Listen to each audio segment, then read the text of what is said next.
Pernah kepikiran gak sih, apa sebetulnya yang membentuk dunia di sekitar kita? Hari ini, kita bakal kupas tuntas ide dasarnya, sifat partikulat materi. Ini adalah kunci buat memahami segalanya loh, dari yang paling kecil sampai yang paling besar. Oke, kita mulai dari misteri yang kayaknya sepele ya. Misalnya, Anda numpahin pemutih di pojok ruangan, nggak lama kemudian baunya udah kecium sampai ke seluruh ruangan. Kok bisa gitu ya? Jawabannya ternyata ada di dunia yang nggak kasat mata. Oke, ayo kita bedah misteri ini.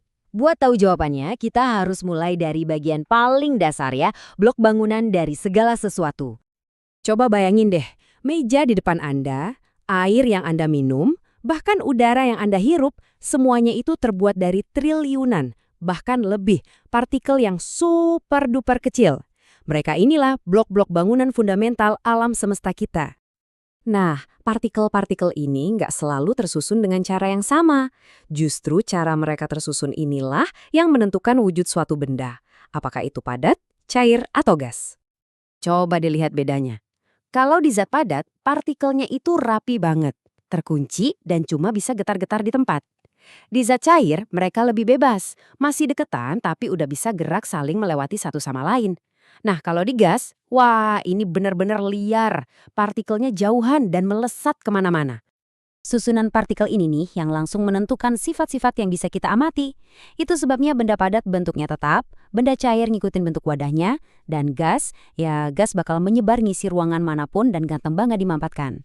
Semuanya kembali ke seberapa dekat atau jauh jarak antar partikelnya. Oke, kita udah tahu susunan partikelnya kayak gimana.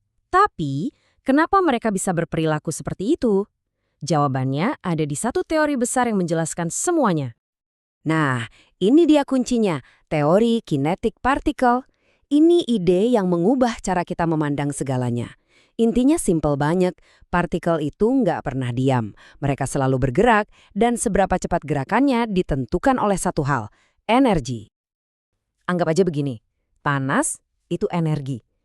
Pas Anda menanaskan sesuatu, Anda itu sebenarnya lagi nyuntikin energi gerak atau energi kinetik langsung ke partikel-partikelnya. Partikel itu menyerap energi tadi dan langsung bergerak lebih cepat dan lebih liar. Jadi hubungan langsung antara suhu dan energi inilah yang jadi jantung dari teori kinetik. Makin panas, makin banyak gerakannya. Ini adalah aturan main yang mengatur perilaku materi. Oke, sekarang kita punya semua petunjuknya. Yuk, kita balik lagi ke pertanyaan di awal tadi dan kita pecahkan misteri bau pemutih yang menyebar itu. Jadi gini, partikel pemutih itu nggak cuma diam aja di lantai tempat tumpahannya. Mereka kan punya energi kinetik, jadi mereka bergerak acak, nabrak sana-sini dengan partikel udara, dan pelan-pelan menyebar ke seluruh ruangan. Sampai akhirnya tiba di hidung Anda. Proses penyebaran ini punya nama ilmiah loh, difusi. Ini terjadi secara alami, ya karena gerakan acak partikel yang nggak pernah berhenti. Mereka cuma menyebar dari tempat yang tadinya rame ke tempat yang lebih sepi. Dan yang seru, begitu Anda tahu apa itu difusi, Anda bakal melihatnya di mana-mana. Setetes tinta di air, aroma parfum, asap dari api unggun, semua itu adalah bukti teori kinetik partikel yang lagi beraksi di dunia nyata. Tapi pertanyaannya, apakah semua gas menyebar dengan kecepatan yang sama? Ternyata enggak. Sama aja kayak kita lebih gampang mendorong benda yang ringan, partikel yang lebih ringan juga menyebar jauh lebih cepat. Itulah kenapa gas klorin yang ringan bakal menyebar lebih cepat daripada gas bromin yang lebih berat. Kerennya lagi, teori kinetik partikel ini nggak cuma ngejelasin soal difusi. Teori ini juga bisa dengan sempurna menjelaskan gimana zat bisa berubah wujud, misalnya dari es menjadi air atau air menjadi uap. Begini cara kerjanya. Kalau kita tambahin panas, partikel padat itu getarannya makin kencang, sampai akhirnya lepas dari formasinya. Nah, itulah yang disebut meleleh. Tambahin panas lagi, partikel cair geraknya makin menggila, sampai mereka lepas ke udara jadi gas. Itu proses mendidih. Dan kalau didinginkan, ya prosesnya tinggal dibalik aja. Nah, ini dia istilah-istilah ilmiahnya. Kita punya mencair, membeku, mendidih, dan mengembun. Oh ya, kadang-kadang zat padat bisa langsung berubah jadi gas, itu namanya menyublim. Ini nih, poin penting yang sering bikin bingung.